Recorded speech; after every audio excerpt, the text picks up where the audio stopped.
Welcome to Disaster Diaries, the show where we share inspiring stories of survival and resilience in the face of disaster. I am your host, Abaddon Ray. I have a very special episode for you today. Zosime Santos, a survivor of the Mayon volcano eruption, will tell the story of how her family lived through the terrifying experience. Zosime, thank you for joining us today. Thank you for having me, Abaddon. It's an honor to have you on the show, Zosime. Now, if you would kindly take us back to that day. What was going through your mind when you felt the ground shake and heard the rumbling noise? It was chaotic. We knew the volcano had been showing signs of activity after we listened to the news, but we didn't expect it to erupt so suddenly.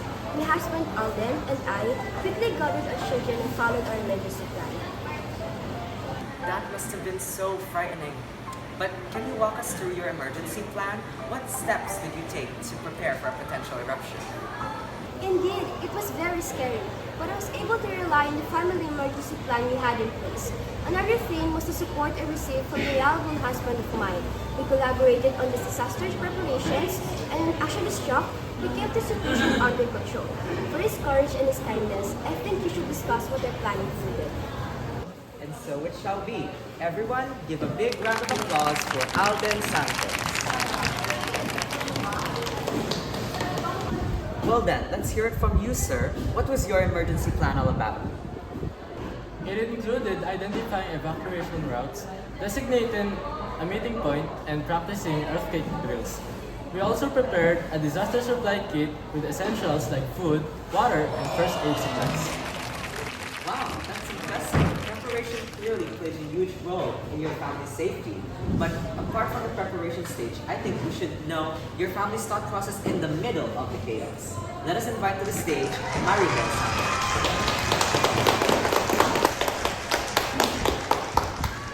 Maribel, welcome to the show. So let us know, how were you feeling during the eruption? Well, it was a mix of emotions.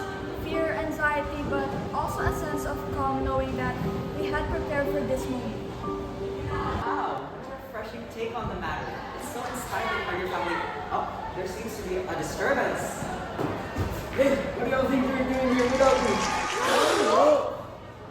Yes, it's me. Don't expect me to stay back in Legazpi while you all have fun here. You don't know how much ash will cover the house. I had to hire so many people to clean that up.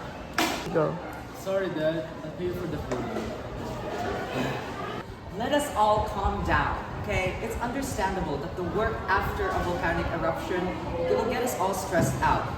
I mean, the ash fall must have covered your house and crops and water source to some extent.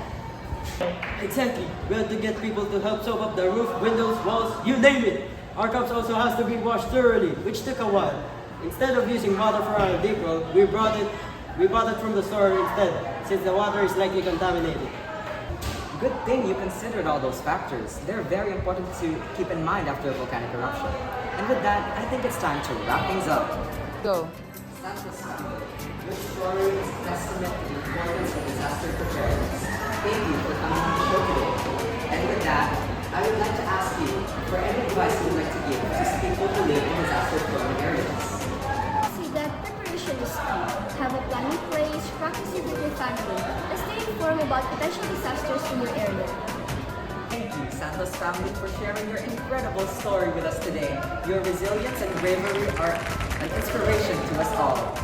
And that's all for today's episode of Disaster Diaries. Thank you for joining us. If you'd like to share your own disaster story or learn more about disaster preparedness, visit our website. And with that, stay safe and stay informed.